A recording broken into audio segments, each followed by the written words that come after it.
This is 5 on your side at 6. Focused on you. Tonight, a mom is begging for help to find her missing daughter. She says the girl's estranged father took them from Texas 3 weeks ago, and she believes they're in St. Louis right now. Thank you for joining us. I'm Ann Allred. And I'm Mike Bush. Our Justina Cornell sat down with the mom earlier today. She joins us live from downtown St. Louis with the story. Justina. Yeah, mom tells me she's desperate for answers, even passing these flyers throughout the St. Louis area. She tells me all she wants is to have her babies back. They've never been away from me for more than a week. They're not used to being without mama. They're not used to being without their brother. And now it's been 3 weeks since Ashley Rolfe has seen her daughters, 12-year-old Zakiya Newton and 10-year-old Zariah Rolfe. So Zakiya's more conservative and etiquette, Zoria is my goofiness. She's really my love child. Rolfe is from St. Louis, but recently moved to Texas. They've been building their life in Mesquite for almost a year. However, the girl's estranged father still lives in St. Louis County. It wasn't a consistent thing. That all changed on March 20th. He wrote me and said, I'm 2 hours away from Mesquite. March 21st was the last time Rolfe saw her daughters. So he decides to say, I'm only have them for a couple hours. Her 12-year-old last texted her saying they were at a nearby Walmart. But the text messaging stopped. And so 4 o'clock comes around and I say, okay, let me look at the map and see where you are. They're 2 hours outside of Mesquite, Texas. So I get the call in and I'm like, where are you? And she texts me back. She says, Dad says we're 15 minutes away from a theme park. And I'm like, no. A quick search found no theme park, and soon there would be no contact. I don't hear from them for the rest of the day. They were last seen in this gold van with no license plate. Now her family is searching for their whereabouts in St. Louis. Those kids are innocent. They have nothing to do with what their parents. We pray that God see them through. The devil never wins. Rolfe only prays for a safe return. I still pray for him. I pray that his mind is okay, but I just want my babies back. Now, St. Louis County Police say they are aware of the situation and they're helping the best they can. If you happen to have any information, you can head to our website, kstk.com, and go under the section As Seen on TV and find that contact information there. Reporting in downtown St. Louis, Justina Cornell, 5 on your side. Tonight, we have updated information on the 3 Lake St. Louis police officers who were hit by a car on the highway a few weeks ago. The police chief tells us that all of the officers are on the mend. One officer was in the hospital for a few days after the incident and is at home doing well. Another is now at an orthopedic rehab facility, and they're hoping he can be released later this month. The 3rd police officer is still in the ICU with a head injury, but after being unconscious and sedated for weeks, finally spoke with his family on Easter Sunday. Today, 5 on your side sat down with the Lake St. Louis police chief, and he described the past few weeks as an emotional journey. Everybody is concerned and worried and wants to help and does, steps up to help, but yeah, it's just like, a member of your family is hurt or injured, and, you want to do as much as possible. But in the end, there are some things that are just out of your control. 2 St. Charles County officers and a canine were also hurt and released from the hospital days after. The driver is identified as Matthew Jones. He faces DWI charges. Tomorrow, 5 on your side, we'll have more from our sit-down with the police chief.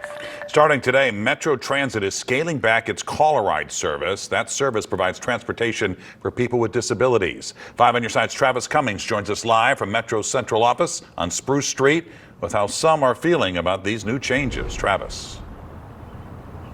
Mike, both families and disability advocacy groups were disappointed by this decision, yet Metro says they had to roll things back in order to address some staffing shortages they've been dealing with. I kind of want to roll through with you what's going to be happening with this update. The change will eliminate service for some areas on the far north, south, and west perimeters of St. Louis County. That's beyond Interstate 270 we're looking at here. Most of St. Louis County and St. Louis will still be covered.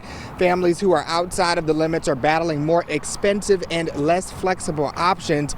Some disability advocacy groups have filed a federal complaint citing things like high rate of trip denials and long wait times when calling to schedule trips. Paraquad's president, Amy Waymeyer, wants better for her community. Affordable and accessible transportation is something that is greatly needed in the St. Louis community. So I'm hoping for better service, less delays, and more options for folks with disabilities who want to be a part of the community. Metro's COO says they are working to address staffing issues and said in part, quote, "The service area change implemented today for our Metro caller ride customers is not something that we wanted to do, but was absolutely necessary so that we can move forward toward compliance with federal paratransit regulations." We're live in St. Louis. Travis Cummings, 5 on your side. Democrats in Congress are reviving a decades-old push to pass the Equal Rights Amendment into the U.S. Constitution. This effort comes as a new court battle appears headed for the U.S. Supreme Court that could ban abortion medications nationwide.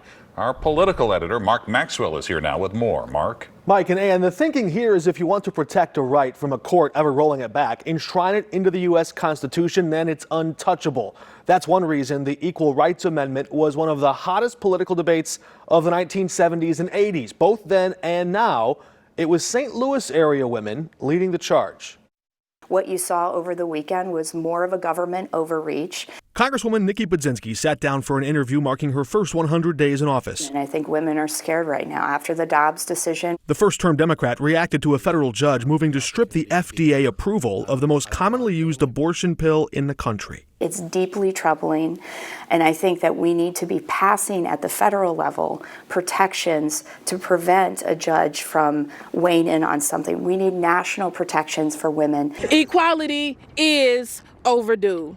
Congresswoman Cori Bush recently launched a new caucus on Capitol Hill that argues the fight for the Equal Rights Amendment is alive and well. All that is standing in the way is some paperwork. Labor unions say the ERA could unlock other rights and reduce the gender wage gap that pays women 82 cents for every dollar a man makes, according to Pew Research. That's money that could be in your pocket, but it's not, and it's solely because of your race. It's solely because of your gender, and because we don't have equality under the Constitution. We call that the sexism tax, flat out. Reproductive health rights, I think this goes to that issue as well. Voters in the Metro East elected Budzinski to Congress exactly 70 years after conservative activist Phyllis Schlafly ran for Congress in that same area and lost.